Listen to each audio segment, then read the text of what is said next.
welcome and welcome. Welcome back to my channel, Pratik E-Learning School, where learning is a beautiful journey.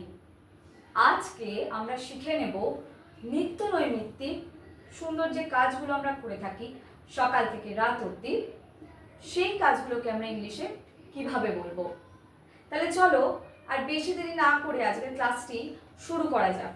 তবে video শুরু করার আগে বলে দিই, যারা যারা এই চ্যানেলে নতুন রয়েছে চ্যানেলটিকে সাবস্ক্রাইব করে পাশে থাকা বেল আইকনটি প্রেস করে দিতে একদমই ভুলো না।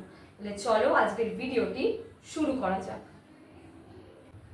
তাহলে চলো দেখে নিই আজকে ডেইলি টাস্কের উপর আমরা কি কি ভোকাবুলারি শিখতে চলেছি। প্রথমটাই হচ্ছে মর্নিং টাস্ক। আমরা এই ভিডিওটাকে দুভাগে ভাগ করে নেব, মর্নিং টাস্ক আর ইভিনিং টাস্কের উপরে। ঠিক আছে, এইভাবেই আমি সাজিয়েছি আজকের ভিডিওটাকে, যাতে তোমরা বুঝতে পারো তোমাদের সুবিধার্থে। ঠিক আছে, চলো মর্নিং টাস্ক থেকে শুরু করা যাক। Wake up, to stop sleeping and become conscious, মানে ঘুম ভেঙে ওঠা আর কনসিয়াস মাইন্ডে আসা, সচেতন মনে আসা। ঠিক আছে, কারণ আমরা যখন ঘুমোচ্ছি তখন আমরা অবচেতন মনে থাকি, মানে আমাদের মন অচেতন অবস্থায় থাকে। ঠিক আছে, নেক্সট হচ্ছে এর example. I usually wake up at 6 AM, আমি 6টার সময় ঘুম থেকে উঠি। তারপরে কি রয়েছে, freshen up, to wash your face, brush your teeth, basically make yourself feel clean and refreshed.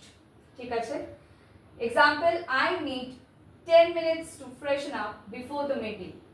আচ্ছা, এবার বলি ফ্রেশন আপ হচ্ছে কখন না, যখন আমরা ঘুম থেকে উঠে আমরা ওয়াশরুমে যাচ্ছি এবং আমরা ব্রাশ করি অর্থাৎ দাঁত মাজছি, হ্যাঁ আমাদের মুখ ধুচ্ছি, তো এই সব কিছু যে করছি আমরা, এই টাস্কটাকে আমরা বলছি ফ্রেশন আপ হওয়া।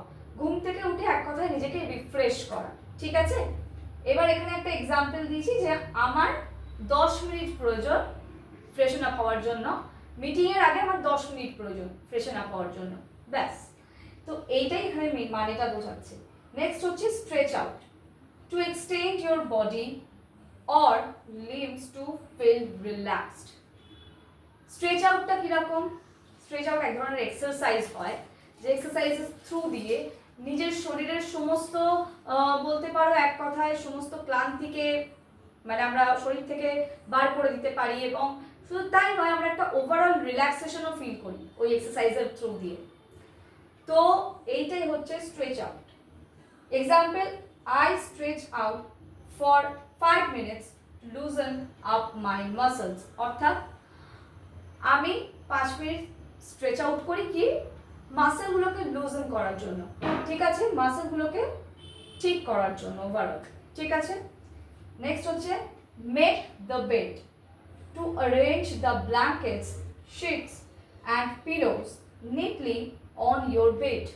অর্থাৎ বলছে যে ধরো আমরা ঘুম থেকে উঠলাম, এরপরে কি আমাদের বিছানাটাকে তো একটা সুন্দর করে গুছিয়ে রাখতে হবে।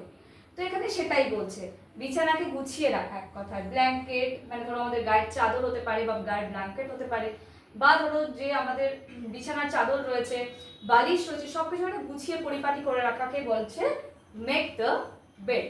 ঠিক আছে, সেই জিনিসটা আমরা ঘুমোতে যাওয়ার টাইমেও করে থাকি। ঠিক আছে, এবার চলো এর এক্সাম্পল দেখে নিই এবং আরও কী কী ভোকাবুলারিজ আছে সেগুলো পরপর দেখে নিই। এবার মর্নিং টাস্কের আরও কিছু ভোকাবুলারি আমরা দেখে নিই। দেখো, আচ্ছা তার আগে বলে দিই মেকিং দ্য বেড, যেটা আমরা একটু আগে দেখলাম, সেটার এক্সাম্পলটাকে দেখে নিই চলো। Making the bed helps me start the day with a small win. অর্থাৎ নিজের যদি দেখবে বিছানা একটা গোছানো থাকে, দেখবে নিজের মধ্যে একটা অদ্ভুত শান্তি ফিল হয়, মনে হয় যেন সব কিছু একটা ভালো হচ্ছে, একটা নিজের মধ্যে কেমন যেন মনে হয় একটা টাস্ক কমপ্লিট করার একটা আনন্দ পাওয়া যায় বলতে পারো। তো সেটাই এখানে এক্সপ্রেস করা হচ্ছে। চলো দেখে নিই নেক্সট ব্রেকফাস্ট নিয়ে কী রয়েছে। Wake up breakfast, wake up breakfast means ব্রেকফাস্টের চটজলদি তৈরি করে নেওয়া।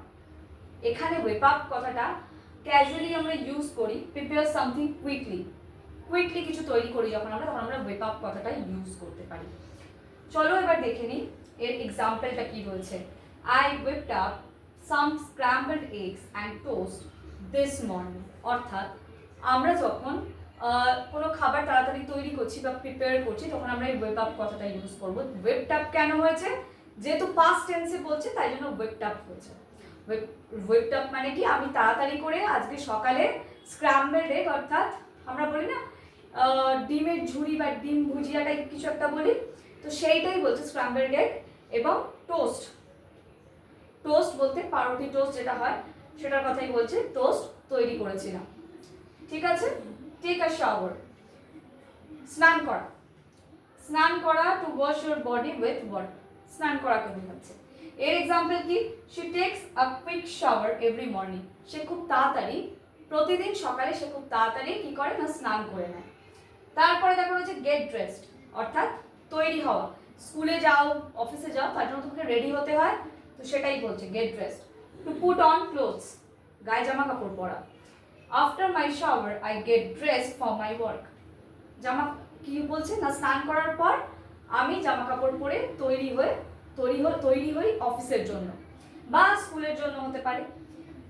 ইট ব্রেকফাস্ট, ইট ব্রেকফাস্ট সবাই বুঝতে পারছো, মানে ব্রেকফাস্ট খাওয়া অর্থাৎ প্রাতরাশ। ব্রেকফাস্টকে আমরা বলি প্রাতরাশ বাংলায়। তো প্রাতরাশ বলতে কি না, সকালের প্রথম খাবারটাকে বলা হয় ব্রেকফাস্ট। ঠিক আছে, তো সেইটাই, to have the first meal of the day.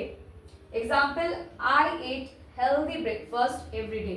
আমি প্রতিদিন পুষ্টিকর বা স্বাস্থ্যকর ব্রেকফাস্ট বা প্রাতরাশ খাই।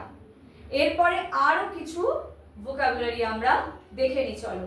তবে তোমাদেরকে একটা জিনিস বলেই দিই, এই ভিডিওটা যেহেতু শুধুমাত্র মর্নিং টাস্কটাই অনেকটা লম্বা হয়ে যাচ্ছে, তাই নেক্সট আরেকটা ভিডিও আনবো আমি, যেখানে তোমাদের জন্য ইভিনিং টাস্কের ব্যাপারে আমি বলে দেবো। কারণ একটা ভিডিওতে সবটা দিলে ভিডিওটা অনেক লম্বা হয়ে যাবে, তোমাদেরও সেক্ষেত্রে হয়তো অসুবিধা হতে পারে। এর থেকে বেস্ট হয় আজকে তোমরা পুরো মর্নিং টাস্কটা শেখো, নেক্সট ভিডিও আসবে যেটা ইভিনিং টাস্কের উপর আসবে, তোমরা তখন সেখান থেকে ইভিনিং টাস্কগুলো জেনে নেবে। চলো বাকি মর্নিং টাস্কগুলোর ব্যাপারে একবার জেনে নেওয়া যাক। চলো এইবার দেখে নিই মর্নিং টাস্কে আরও কি কি রয়েছে। প্যাক ব্যাগ অর লাঞ্চ, অর্থাৎ ব্যাগের মধ্যে আমরা প্রত্যেক দিন যখন স্কুলে যাচ্ছি বা কাজে যাচ্ছি, যে যার গন্তব্যে যখন যাচ্ছি তার আগে আমরা কি করি, ব্যাগের মধ্যে আমাদের যা প্রয়োজনীয় জিনিস, বই খাতা, যারা অফিস যাত্রী ল্যাপটপ বা ধরো নিজেদের কোনো নোটবুক, পেন পেন্সিল বক্স, হ্যাঁ, তারপরে স্কেল, সব কিছু আমরা নিই তো। তার সঙ্গে আমাদের লাঞ্চ, ওয়াটার বটল, সব কিছু আমরা নিই, অর্থাৎ জলের বোতল সব নিয়ে নিই। সেটাকেই বলে হচ্ছে ওভারঅল ব্যাগকে গোছানো, সেটাই বলছে প্যাক ব্যাগ অর লাঞ্চ। ঠিক আছে। নেক্সট, লাঞ্চ হচ্ছে খাবার, food. Example, he packs his lunch before going to school. সে স্কুলে যাওয়ার আগে তার লাঞ্চ প্যাক করে ব্যাগে নেয়। নেক্সট হচ্ছে go to work or school. এটা কি বলছে না, বাড়ি থেকে বেরোনো স্কুলের জন্য বা কাজের জন্য, মানে চাকরির জায়গায় যাওয়া বা স্কুলে যাওয়া। সে goes to work at 9 AM। সে কাজে যায় 9টার সময়। কমিউট, কমিউট করা মানে যাত্রা করা বা জার্নি করা। আমরা জার্নি করি কোনো কিছু থ্রু দিয়ে, যেমন বাস, ট্রেন, অটো ও ক্যাব বা বাইক, যে যার মতন আমরা ট্রান্সপোর্ট ইউজ করি আমাদের গন্তব্যে পৌঁছানোর জন্য। To travel regularly between home and work or school. Example, I commute by train everyday. আমি প্রত্যেক দিন ট্রেনে করে আমার কাজে যাই বা আমার স্কুলে যাই। ঠিক আছে।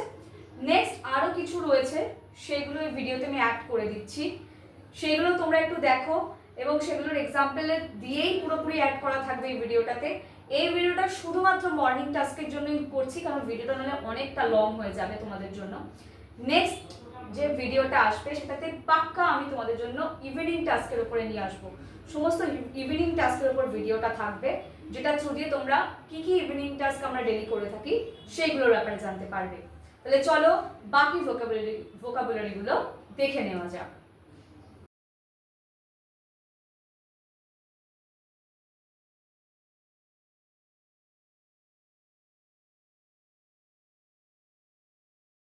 তাহলে তোমরা দেখে নিয়েছো যে কিভাবে আমরা মর্নিং টাস্কগুলোকে বলতে পারি। আশা করছি এই ভিডিওটা তোমাদের জন্য হেল্পফুল হবে, বাট প্লিজ কেউ ডিসঅ্যাপয়েন্টেড হয়েও না। নেক্সট ভিডিওতে আসবে ইভিনিং টাস্ক নিয়ে আরেকটা ভিডিও, পার্ট 2 আসবে ডেলি টাস্কের ওপরে, তো কোনো চিন্তার কারণ নেই। পরবর্তী ভিডিওতে আবার দেখা হচ্ছে, ততক্ষণের জন্য ইংলিশ প্র্যাকটিস করতে থাকো এবং এই ভিডিওতে দেওয়া প্রত্যেকটা ভোকাবুলারি ইউজ করতে থাকো।